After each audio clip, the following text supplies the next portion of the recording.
एक जाग झालेलं मन दुसऱ्या मनाला जाग करतं. जागी झालेली 2 मनं मग तिसरं मन जागवतात. जागी झालेली 3 मनं सगळं गाव जागा करतात. जाग झालेलं गाव मग समाज जागा करतं आणि जागा झालेला समाज मग राष्ट्र घडवतं. निलेश साम्राज्य नावाचं एक जाग झालेलं मन, ज्या मनानं बघता बघता असंख्य मनं घडवली आणि ही मनं उद्याच्या प्रत्येक क्षेत्राप्रांतातली कुठली रण जिंकण्यासाठी सिद्ध केली. हे त्यांचं सगळ्यात मोठं कर्तृत्व आहे. खरं तर असा एखादा सोहळा बघितला की मला माझ्या महाविद्यालयातले दिवस आठवतात.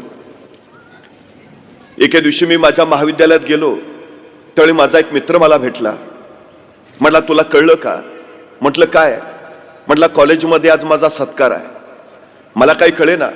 माझ्या बरोबर एका बाकावर बसलेला पक्या अचानक सत्काराच्या पात्रतेचा कस काय झाला. मी त्याला विचारलं, तुझा सत्कार काय? तो म्हटला, मी शास्त्रज्ञ झालो म्हणून माझा सत्कार आहे. मला काही कळेना. माझ्या बरोबर SY मध्ये शिकणारा पक्या अचानक शास्त्रज्ञ कसा काय झाला. मी त्याला पुन्हा विचारलं, तू कुठला शोध लावलास म्हणून शास्त्रज्ञ झाला? तसा तो म्हटला, मी शास्त्रज्ञ आहे हा शोध मी लावला. पण आता महाविद्यालयात सत्काराची तयारी चालू होती त्यामुळे विश्वास ठेवणं भाग होतं. त्याला मी खोदून विचारलं, बाबा तू कुठला शोध लावलास? तू शास्त्रज्ञ कसा झाला? त्यावर तुम्हाला म्हणाला, माझं नाव काय? म्हटलं, पक्या. पक्याचं उलट काय? म्हटलं, कॅप. कॅप इंग्रजी शब्द आहे, त्याला मराठीत काय म्हणतात? म्हटलं, टोपी. टोपीचं उलट काय? म्हटलं, पिटो. पिटो हिंदी शब्द आहे, त्याला मराठीत काय म्हणतात? म्हटलं, मारा. माराचं उलट काय? म्हटलं, रामा. रामा म्हणजे श्रीराम. ते कोण? म्हटलं, देव. देवचं उलट काय? म्हटलं, वदे. वदे संस्कृत शब्द आहे, त्याला मराठीत काय म्हणतात? म्हटलं, बोले. आणि बोलेचं उलट काय? म्हटलं, लेबो. तर लेबो हे शास्त्रज्ञाचं नाव आहे आणि ते माझ्या नावापासून सुरू झालंय म्हणून मी शास्त्रज्ञ आहे.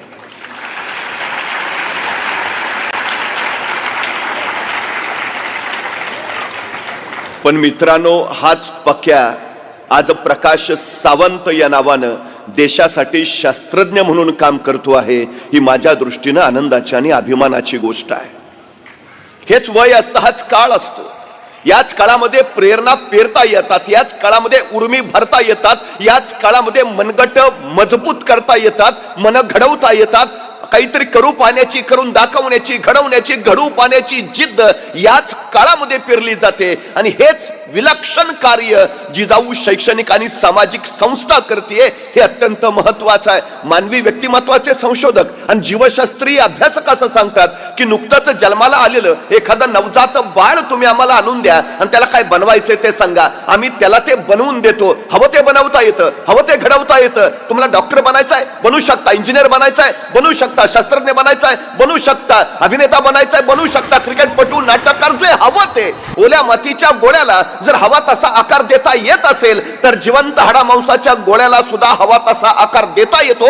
फक्त माती ओली हवी आणि वय संस्कार क्षम हवं. योग्य वेळी जर योग्य ते मिळालं तर माणसं हवी तशी घडवता येतात. हा या निसर्गाचा सगळ्यात मोठा सिद्धांत आहे. मी निलेशजी समोर यांचं कौतुक यासाठी करतो की आपण या विद्यार्थ्यांना योग्य वेळी योग्य ते देत आहात. हे सगळ्यात आणि सगळ्यात महत्वाचं. खरं तर वर्तमानपत्रामध्ये एक जाहिरात आली होती. ही जाहिरात फोटोग्राफरांसाठी होती आणि त्या जाहिरातीमध्ये असं लिहिलं होतं की अत्यंत निरागस, अत्यंत निर्मळ, ज्याच्या चेहऱ्यावर कुठल्याही वाईट भावनांचा लवलेश नाही, अशा एखाद्या निरागस चेहऱ्याचा फोटो काढून स्पर्धेला पाठवून द्या. एक फोटोग्राफर विचार करत बसला, निरागस चेहरा, निर्मळ चेहरा, ज्याच्या चेहऱ्यावर वाईट भाव नाही असा चेहरा, अरे शोधायचा कुठलं? सगळी माणसांचे चेहरे बघितले तर विस्कटलेले, खुनशी, क्रूर, दुसऱ्याचं वाईट चिंतणारे. अशा या काळात अत्यंत निरागस चेहरा आपल्याला मिळणार कुठून? त्या फोटोग्राफरने विचार केला आणि काही लक्षात आल्यावर त्यानं समजलं की नुकतंच जन्माला आलेलं एखादं नवजात बाळ असेल, निरागस असतं, निर्मळ असतं, त्याच्या चेहऱ्यावर वाईट भावनांचा लवलेशही नसतो. अशा नुकत्याच जन्माला आलेल्या निरागस बाळाचा फोटो काढून स्पर्धेला पाठवूया. त्या फोटोग्राफरनं अशा मुलाचा फोटो काढला, स्पर्धेला पाठवला, त्याला 1ल्या क्रमांकाचं बक्षीस मिळालं. या घटनेनंतर 25 वर्ष उलटली.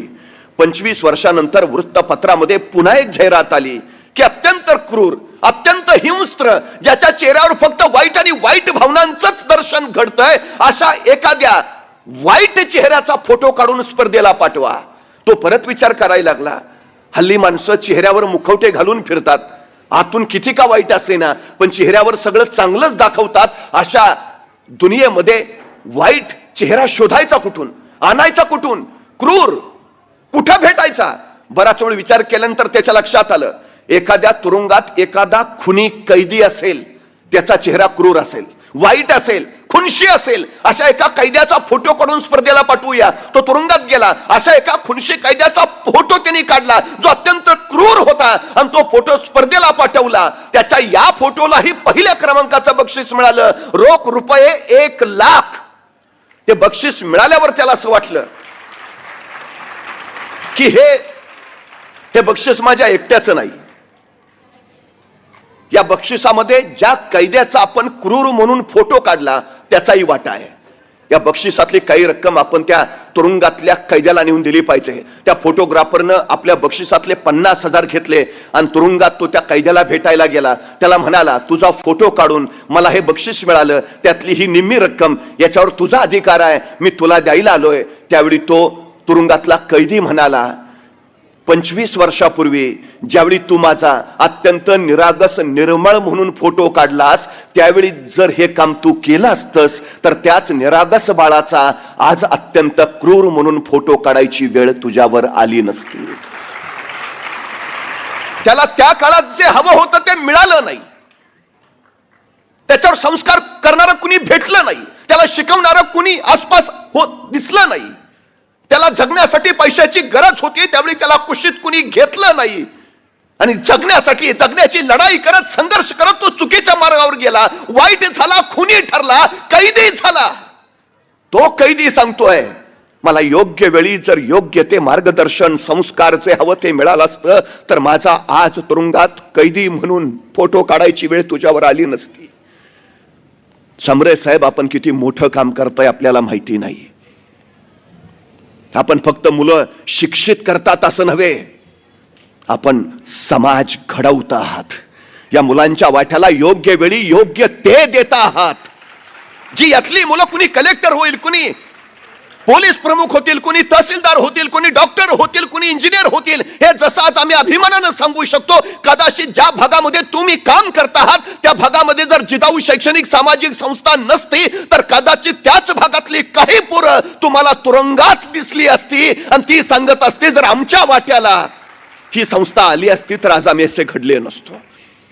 समाजातलं हे सगळ्यात महत्वाचं कार्य आहे. सगळ्यात वेळ फार महत्वाची असते, फार महत्वाची. पण काही लोकांचा वेळ सरत नाही आणि काही लोकांना वेळ पुरत नाही. वेळ साठवता येत नाही, वेळ गोठवता येत नाही, वेळ वाचवता येत नाही, वेळ घड्याळ बंद करून थांबवताही येत नाही. तो त्याच्या गतीनं चालत राहतो.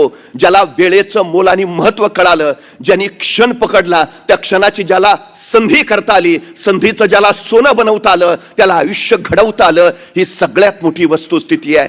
आपल्या पोरांना पहिली गोष्ट जर समजावून सांगायची असेल तर त्याला त्याच्या आयुष्याचं मोल समजावून सांगा. त्याला त्याच्या आयुष्यातल्या प्रत्येक क्षणाचं, वेळेचं महत्व समजावून सांगा. प्रत्येकाला सारखाच वेळ मिळतो असं नाही. निलेशजी समरेंनी प्रचंड मोठं वैभव उभा केलंय, हा मग करणारच, त्यांना दिवसाचे 48 तास मिळतात. आपण सामान्य माणसं, आपल्याला 24च तास असतात. नाही हो, ते मोठे झाले कारण त्यांना 48 तास, आम्ही मागं राहिलो कारण आम्हाला 24 तास नाही. प्रत्येकाला 24 तासच मिळतात. पण मिळालेल्या वेळेचा कोण कसा किती अचूक वापर करतो याच्यावर त्याचं यश ठरतं. ही सगळ्यात महत्वाची गोष्ट आहे. आमच्या मुलांना सांगा की तुझ्या वाट्याला आलेला प्रत्येक क्षण त्याचा अचूक वापर तुला जगण्यासाठी करता आला पाहिजे, स्वतःला घडवण्यासाठी करता आला पाहिजे. 5 वर्षाचं महत्व जर तुम्हाला माहिती करून घ्यायचं असेल तर निवडणुकीत पराभूत झालेल्या एखाद्या उमेदवाराला विचारा, 5 वर्ष किती महत्वाची. तो सांगेल तुम्हाला 5 वर्षाचं महत्व. 1 वर्षाचं महत्व जर तुम्हाला माहिती करून घ्यायचं असेल तर नोकरीनं मिळालेल्या एखाद्या बेरोजगार युवकाला विचारा, 1 वर्ष किती महत्वाचं. तो महिन्याच्या पगाराचा आकडा काढेल, वर्षाचा हिशोब मांडेल आणि सांगेल माझं वर्षाचं एवढं नुकसान झालं, त्यावेळी कळेल आम्हाला 1 वर्ष किती महत्वाचं. 1 महिन्याचं महत्व जर तुम्हाला माहिती करून घ्यायचं असेल तर मातृत्वाच्या वाटेवर असणाऱ्या एखाद्या स्त्रीला विचारा, 9 महिन्यातला एक महिना सुद्धा किती महत्वाचा, मग कळेल आम्हाला एक महिन्याचं महत्व, एका तासाचं महत्व जर तुम्हाला माहिती करून घ्यायचं असेल तर त्या अलेक्झांडरला जाऊन विचारा. जगाचा बादशाह होता, जगाचा सम्राट होता, पण मृत्यू शय्येवर पडला होता आणि आपल्या वैद्याकडे केविलवाणी प्रार्थना करत होता की फक्त एक एक एक तास मला जगवा, फक्त एक तास. त्या अलेक्झांडरला जाऊन विचारा एक तास किती महत्वाचा. एका मिनिटाचं महत्व जर तुम्हाला माहिती करून घ्यायचं असेल तर अमेरिकेच्या वर्ल्ड ट्रेड सेंटरवर ज्यावेळी विमान हल्ला झाला, तो विमान हल्ला होण्यापूर्वी त्या इमारतीतनं फक्त एक मिनिट आधी सुरक्षित बाहेर पडलेल्या एखाद्या इस्माला विचारा एक मिनिट किती महत्वाचा. आणि एका सेकंदाचं महत्व जर तुम्हाला माहिती करून घ्यायचं असेल तर ऑलिम्पिक मध्ये फक्त एका सेकंदासाठी सुवर्ण पदक हुकलेल्या एखाद्या धावपटूला विचारा एक सेकंद किती महत्वाचा. अरे मग सेकंदा, मिनिटा, तासा, दिवसाचं मोल जर एवढं असेल, आमच्या वाट्याला आलेल्या आयुष्याचं मोल किती हे ज्या दिवशी आम्हाला कळेल त्या दिवशी आम्हाला जगणं आणि आमचं आयुष्यातलं भविष्य उमजेल. ही सगळ्यात आणि सगळ्यात महत्वाची गोष्ट आहे. सगळ्यात महत्वाची. आपलं ध्येय ठरवा, आताच ठरवा. जितक्या लवकर ठरवाल तितके अधिक उंचीवर जाल, जितका उशीर कराल तितके मागे मागे राहाल. पहिली गोष्ट पटकन निर्णय घ्या. आमची अडचण काय माहिती आहे? इंग्रजांनी 150 वर्ष आमच्यावर राज्य केलं. त्यांना मालक बनून राहायचं होतं, आम्हाला गुलाम बनवायचं होतं. म्हणून मॅकॅलोने जी शिक्षण पद्धती बनवली तीच मुळात गुलाम बनवणारी. या शिक्षण पद्धतीमध्ये निर्णय क्षमता नावाचा प्रकारच अस्तित्वात नाही. आमची मुलं निर्णय घेऊ शकत नाहीत. आमच्याकडे निर्णय कसा घ्यावा याचं नियोजन शिक्षण दिलंच जात नाही. ही आमची सगळ्यात मोठी अडचण आहे. सगळ्यात मोठी ही निर्णय क्षमता आमच्या पोरांच्या तेराईला सांगा. सगळ्यात महत्वाची गोष्ट निर्णय क्षमता रुजवायला शिकवा. याचं कारण असं, जी माणसं पटकन निर्णय घेतात ती माणसं पटकन पुढे जातात. जी माणसं निर्णय घेण्यासाठी प्रचंड वेळ लावतात ती माग माग माग राहतात. हा सगळ्यात मोठा वस्तुपाठ आहे. पोरांना सांगा निर्णय का नाही घेत, तर निर्णय चुकला तर याची भीती प्रत्येकाच्या मनात असते. यश आणि आपण यांच्यामध्ये फक्त भीती उभा असते, दुसरं कुणीही उभा नसतं. हे पहिलं लक्षात ठेवा. आणि भीतीवर विजय मिळवायचा एकच मार्ग आहे, तिच्यावर सरळ आक्रमण करा. बचावाचा सर्वोत्तम पर्याय आक्रमण, बस. दुसरा प्रकारच अस्तित्वात नाही. कसली भीती आहे? बरं ही अडचण सुद्धा हल्ली काय आहे माहिती आहे? आमची लोक निर्णय का घेत नाहीत? भीती, सतत भीती. ही भीती कुठून येते? ही आमच्या मनात ठसवली जाते. अजूनही मराठी माणसाला व्यापार जमत नाही, मराठी माणूस उद्योग करू शकत नाही, मराठी माणूस एकत्र येत नाही. या संकल्पनाने जन्म घेतला कुठून? भीतीतून. कुठून आली ही भीती? ही निर्माण केली गेली जाणीवपूर्वक. आमच्या पोरांचं तसंच आहे. मला जमेल का, करेन का, होईल का? त्याला स्वतःवर विश्वास नाही का? कारण त्याच्या क्षमतांची त्याला ओळख नाही का? कारण त्याला काय करायचं हेच कळत नाही का? कारण त्याला स्वतःचा निर्णयच घेता येत नाही. त्याच्यातली सगळ्यात मोठी अडचण आहे. सगळ्यात. त्याला सांगा तू निर्णय घे. चुकला काय होईल? अनुभव येईल आणि बरोबर आला यश येईल. नुकसान कुठं काय आहे? सगळ्यात महत्वाची गोष्ट, यशस्वी कोण होतं? जे योग्य निर्णय घेतात ते नव्हे, तर घेतलेला निर्णय योग्यच होता हे जे सिद्ध करतात ते. होऊ दे काय व्हायचंय ते, भीतीवर सरळ आक्रमण करा. आणि आम्ही लक्षात घेतली पाहिजे कशी घडतात हो मुलं. आमच्या घरात एखादं लहान रांगणारं मूल असतं. आई स्वयंपाक करत असते, आईचं लक्ष नाही ते पाहतं आणि ते रांगणारं पोर अंधाराच्या दिशेने झेपावतं. अचानक आईचं लक्ष जातं आणि आई तिथूनच ओरडते, ए नको जाऊ, अंधारात भाऊ असतो, नाही जायचं. ते पोर तिथंच थबकतं. आई परत स्वयंपाकाला लागते. आईचं लक्ष नाही बघून ते पोर परत अंधाराकडे झेपावतं. त्याला कुतूहल आहे. उजेडात काय आहे त्याला कळतंय, अंधारात काय आहे त्याचं कुतूहल आहे. ते झेपावतं. धाडस जन्मजात त्याच्यात आहेच. तुम्ही कधी बघा, मोठा माणूस ज्वाळा कधीच हातात धरणार नाही, पण लहान मुलं कुठलाही विचार न करता जाळ हातात धरतात. कारण धाडस नैसर्गिक आहेच त्याच्यात. आईचं ऐकून ते परत थबकतं. पण परत आई स्वयंपाकाला लागते आणि आईचं लक्ष नाही बघून ते रांगणारं पोर परत अंधाराकडे झेपावतं. मग मात्र आई पाहते, संतापते, उठते, त्या पोराला उचलते आणि लांब नेऊन ठेवते. सांगते, सांगितलं ना नाही जायचं, अंधारात भाऊ असतो, नाही जायचं. त्या मुलाच्या अर्धजागृत मनावर कायमचा संस्कार होतो, अंधारात भाऊ असतो. पट्ट्या पुढं 2 पोरांचा बाप झाला तरी अंधारात जात नाही. मला सांगा, एवढ्या संख्येनं तुम्ही बसलाय, कधी कुणी भाऊ बघितलाय का? मग नसलेला भाऊ का डोक्यात घेता? जो अस्तित्वातच नाही, जी भीती, जो प्रकारच नाही, ते कशाला डोक्यात रुजवता? गणित नाही अवघड आहे रे, कुणी सांगितलं तुला? करून तर बघ, आक्रमण कर त्याच्यावर. गणित शरण आल्याशिवाय राहणार नाही, हे सांगा त्याला. अडचणीचं काय आहे? अशक्य हा शब्द फक्त मूर्खांच्या शब्दकोशात असतो, शहाण्यांच्या नव्हे. हे पहिलं लक्षात घ्या. जमत नाही, जमणार नाही, होणार नाही, ही कारणं देणं ही यशस्वी माणसाची कामच नव्हेत. जी कारणं देतात ती यशस्वी होत नाहीत, आणि जे यशस्वी होतात ती सबबी कधी सांगत नाहीत. ही पहिली गोष्ट लक्षात घ्या, सगळ्यात महत्वाची. स्वामी विवेकानंद एका मंदिराच्या पायऱ्यावरनं मंदिराकडे जात होते. अचानक समोरून त्यांच्याकडे माकडं धावत यायला लागली, अंगावर यायला लागली. तशी स्वामीजी भ्याले, वळाले आणि सरळ पळायला लागले. तोपर्यंत एक साधू कडाडला, ए थांब, पळतोस कुठं? सामोरं जा, त्यांना सामोरे जा. विवेकानंदांनी साधूंचं ऐकलं आणि ते सरळ वळले आणि माकडांच्या दिशेनं दमदार पावलं टाकत निघाले. स्वामीजी आपल्याकडे येत आहे ते बघितलं आणि ती माकडं सरळ पळून गेली. स्वामी विवेकानंद सांगतात, संकटांना घाबरून जर तुम्ही पळून गेलात तर संकट तुमच्या मागे येत राहतील, पण संकटांना तुम्ही दमदारपणे सामोरं गेलात तर संकट तुमच्यापासून पळून जातील. ज्या गोष्टीची भीती वाटते ना, त्या गोष्टीवर सरळ आक्रमण करा. सगळ्यात महत्वाची गोष्ट आहे सरळ. कारण भीती गेल्याशिवाय तुम्ही विजय मिळवूच शकत नाही, ही पहिली महत्वाची गोष्ट आहे, सगळ्यात महत्वाची. मासाहेब जिजाऊनी शिवरायांवर कसा संस्कार केला? 40,000 फौजनीशी अफजल खान चालून आलाय. तो अफजल खान ज्यांनी शहाजीराजांना कैद केलं, तो अफजल खान ज्यांनी मासाहेब जिजाऊंचे थोरले पुत्र संभाजीराजांना कनकगिरीच्या वेड्यात ठार मारलं, तोच अफजल खान आता भोसले कुलवंशामध्ये एकुलत्या एक राहिलेल्या शिवरायांवर चालून आला. काय अवस्था असेल काहीच, एकुलता एक पोर, आणि त्यालाही मारायला हा अफजल खान येतोय. काय म्हटल्या मासाहेब त्यावेळी महाराजांना, राजे एवढी वेळ दुसऱ्या कुणाला पाठवलं तर नाही का जमायचं? नाही, एकुलते एक तुम्ही, तुमचंच काय बरं वाईट झालं तर म्हातारपणे आम्ही कुणाच्या तोंडाकडे बघावं? काय म्हटल्या मासाहेब, जाऊ नको नको दुसरं काय काय. ज्यावेळी राजे आशीर्वाद घ्यायला आले त्यावेळी मासाहेब म्हणाल्या, राजे त्या खानाचा हिसाब चुकता करा, आम्हाला खान हवाय राजे, जिवंत वा मेलेला. पण त्याच वेळी आशीर्वाद घेताना राजे मासाहेबांना म्हणाले, मासाहेब खान बलाढ्य, यदा कदाचित खानाच्या तावडीतून आम्ही जिवंत परतच नाही आलो तर तशी ती सौदामिनी कडाडली. राजा नाहीच परत आला तर ही जिजाऊ समजून जाईल आम्ही पहिल्यापासूनच निपुत्रिक होतो म्हणून. मेलात तरी चालेल, जा. हा संस्कार आहे. घाबरू नकोस, भीती बाजूला काढ, जा. मेलास तरी चालेल. त्यातून शिवराय घडलेत, त्यातून. पण तरी हे सांगितल्यावर मासाहेब काय म्हणतायत माहिती आहे? आणि ध्यानी घ्या राजे, विजय तुमचाच आहे, आम्ही तुमची इथंच स्वागताला वाट पाहतो आहोत. काय विश्वास आहे, काय विश्वास. आमच्या पोरांच्या मध्ये हा आत्मविश्वास भरा ना. आत्मविश्वास कधी निर्माण होतो माहिती आहे? स्वतःच्या क्षमतांची जाणीव झाल्यावर.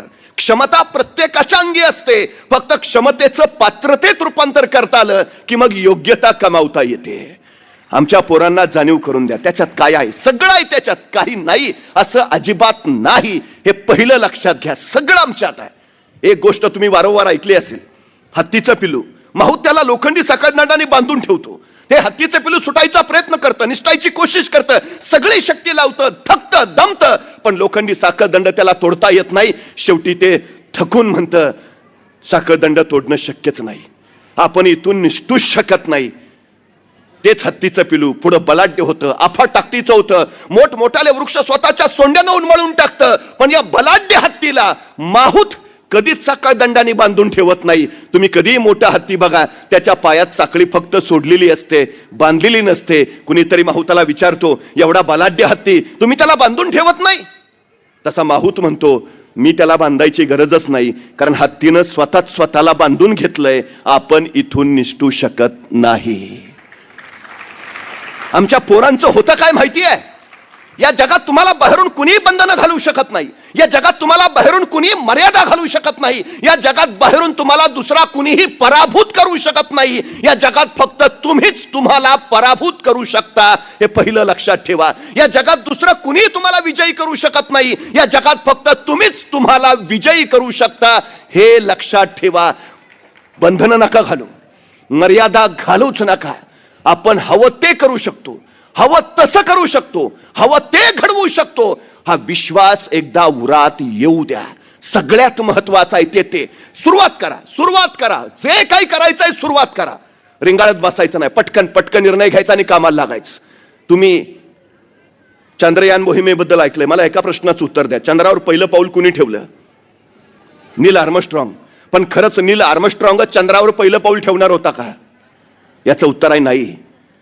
चंद्रावर पाऊल ठेवणार होता एडविन सी अल्डारिन. तो अपोलो यानाचा प्रमुख पायलट होता, तो अमेरिकेचा वैमानिक होता, स्पेस वॉकिंगचा त्याला अनुभव होता.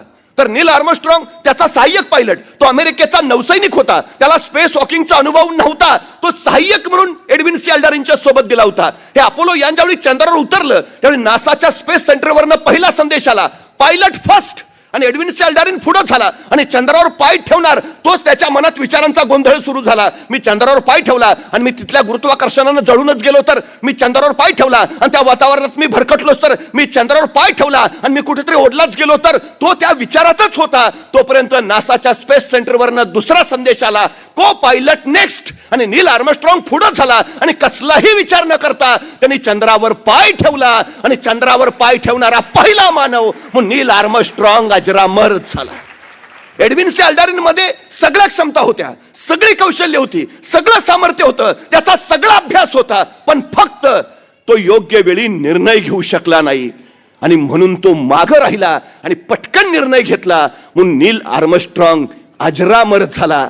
सगळ्यात महत्वाची गोष्ट, उरात आत्मविश्वास असेल तर पोरं रेंगाळत नाहीत, पटकन निर्णय घेतात आणि कामाला लागतात. पटकन निर्णय घ्यायला शिकवा.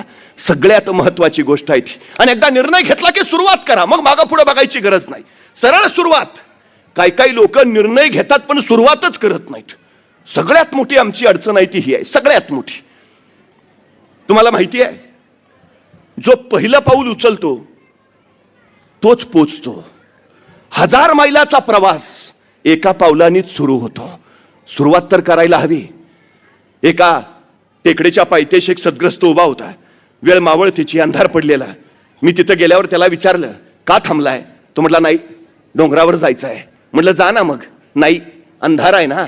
मग मी माझ्या हातातला कंदील त्याला दिला, म्हटलं आता जा. आणि मी निघून आलो. दुसऱ्या दिवशी पहाटे त्या टेकडीवर मी पोहोचलो तर सद्ग्रस्त तिथंच. म्हटलं, अरे वा, जाऊन आला वाटतं. नाही, गेलोच नाही. म्हटलं, का? अंधार आहे ना.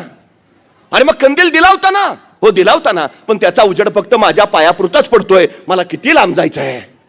अरे भल्या माणसा, तू चालायला सुरुवात तर कर, उजेड आपोआप तुझ्या बरोबर येत जाईल. सांगा ना आमच्या पोरांना, तू सुरुवात कर रे, बाकी काही अडचण नाही, सुरुवात कर पहिली, पटकन. अहो, काय होतं शिवाजी महाराजांकडे? ना सैन्य, ना सामर्थ्य, ना संपत्ती. रायरेश्वरावर महाराजांनी स्वराज्याची शपथ घेतली, सुरुवात केली कामाला, सैन्य नसताना. का महाराज म्हणले, नाही, जरा सैन्य वगैरे उभा करू आणि मग सुरुवात करू? नाही हो, काही नसताना, शून्यात नसताना सुरुवात. 1645 ला महाराजांनी राजगड घेतला. बेवसाव होता. आता बेवसाव आहे म्हणजे राजगड घेतल्यानंतर तो बांधून काढायला हवा. बरं, बांधून काढायचा म्हणजे पैसे हवेत, पैसे म्हणजे संपत्ती अफाट हवी. मग महाराज असं म्हटले का, आता तर आपल्याकडे पैसे नाहीत, मग कशाला राजगड घ्या, जरा फंड्स वगैरे गोळा करू आणि मग घेऊ राजगड. नाही, वाट नाही बघत बसले महाराज.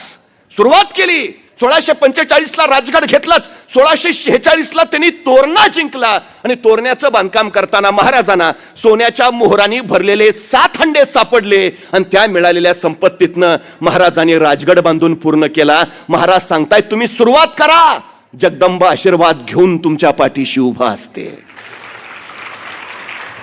1670 साली मोगल मराठा संघर्ष प्रचंड वाढलेला. औरंगजेबाचं सैन्य होतं 5 लाख आणि महाराजांची फौज अवघी 20,000. मग महाराज असं म्हटले का, त्यांचे 5 लाख, आपले 20,000, डिपॉझिट पण राहणार नाही, कशाला अर्ज भरा? नाही, संघर्षाला सुरुवात केली, पुढं बघू काय व्हायचं ते. 1670 लाच महाराजांनी प्रबळगड जिंकला. आणि या प्रबळगडाची पाहणी करायला महाराज पालखीत बसून प्रबळगडावर निघाले. पालखीत बसलेल्या महाराजांच्या शेल्याचं एक टोक पालखीच्या बाहेर लोंबकळत होतं. प्रबळगडाच्या एका मार्गावरनं जाताना महाराजांच्या शेल्याचं ते लोंबकळणारं टोक तिथल्या बोरीच्या झाडाच्या फांदीच्या काट्यात अडकलं आणि महाराजांना ताण बसला. तसे महाराज म्हणाले, पालखी थांबवा. पालखी थांबली आणि महाराज सोबत त्यांना म्हणाले, हे बोरीचे झाड आम्हाला अडवते आहे. हे बोरीचे झाड आमच्या पुढे जाण्यावर आक्षेप घेते आहे. हे बोरीचे झाड आम्हाला काहीतरी सांगू पाहते आहे. इथे काहीतरी आहे. आहे खना खना. माणसं खणायला लागली. 5-6 फूट गेली. दगडी भिंत लागली. आहे उकरा उकरा उकरली. 27 घागरी आणि 4 कढया एवढं सोनं महाराजांना तिथं सापडलं. आणि या संपत्तीतनं महाराजांनी मोगलांच्या विरोधातला संघर्ष अधिक गतिमान केला, जिंकला. तुम्ही सुरुवात करा, सगळी सृष्टी तुमच्या पाठीशी उभा राहते. पण माणसं कारणं सांगतात, माणसं सबबी देतात. आमची परिस्थिती नव्हती हो, तू गप. मला भयान राग येतो असल्या माणसांचा. आमची परिस्थिती नव्हती हो. परिस्थिती माणसाला घडवती नाही आणि परिस्थिती माणसाला बिघडवती नाही. माणूसच परिस्थिती घडवतो आणि माणूसच परिस्थिती बिघडवतो. ही सगळ्यात मोठी वस्तुस्थिती आहे, सगळ्यात मोठी. नाही आम्ही गरीब आहे ना. अरे चांगला आहे ना, श्रीमंत व्हायला तुला मिळालेली सर्वोत्तम संधी आहे. नाही नाही मला जरा बुद्धी कमी आहे. उत्तम. विद्वान व्हायला तुला मिळालेली ही सर्वोत्तम संधी आहे. अरे स्वतःच्या कमतरताना कमीपणा समजू नका. कमतरतांचं बलस्थानात रूपांतर करा आणि त्या बलस्थानाच्या बळावर स्वतःच्या कर्तृत्वाचा ध्वज रोवा. हे यशाचं सगळ्यात महत्वाचं सूत्र आहे. परिस्थिती जर माणसाला अडवत असते तर रस्त्यावरच्या विजेच्या खांबाच्या दिव्याच्या प्रकाशात बसून अभ्यास करणारे डॉक्टर बाबासाहेब आंबेडकर या देशाच्या घटनेचे शिल्पकार झाले नसते. परिस्थिती तुम्हाला अडवत नाही, उलट प्रतिकूल परिस्थितीच तुमच्यातले उपजत गुण बाहेर काढते. चांगली परिस्थितीत उपजत गुण कधीच बाहेर येत नाहीत. ही सगळ्यात मोठी वस्तुस्थिती आहे. म्हणून तुम्ही बातम्या वाचल्या असतील, श्रीमंतांची पोरं नापास होतात आणि त्यांच्या घरात धुनीभांडी करणाऱ्या मोलकरणींची पोरं गुणवत्ता यादीत येतात. परिस्थिती, प्रतिकूल परिस्थिती उत्तम गुण बाहेर काढते. संकटांना संधी मानायला हवं, कारण संकट तुम्हाला अडवायला येत नाहीत. संकट तुमची उंची वाढवायला येतात. अडथळे तुम्हाला थांबवायला येत नाहीत. अडथळे तुमच्यातल्या क्षमता बाहेर काढतात. अडचणी तुम्हाला रोखायला येत नाहीत. अडचणी तुमच्यातली कौशल्य बाहेर काढतात. संकट, अडथळे, अडचणी स्वागत करायलाच हवं, कारण तीच तुम्हाला घडवतात. तुमच्यातनं मूर्ती घडायची आहे ना, मग घाव सोसावेच लागतील. ज्या दगडावर घाव बसताय त्यांना समजून जावं, आपल्यातून सुंदर मूर्ती घडायची आहे. म्हणून हे घाव वाट्याला येत आहेत. ज्या दगडावर घाव पडत नाहीत त्याच्यातून मूर्ती कधीच तयार होत नाही. ही सगळ्यात मोठी गोष्ट आहे, सगळ्यात मोठी.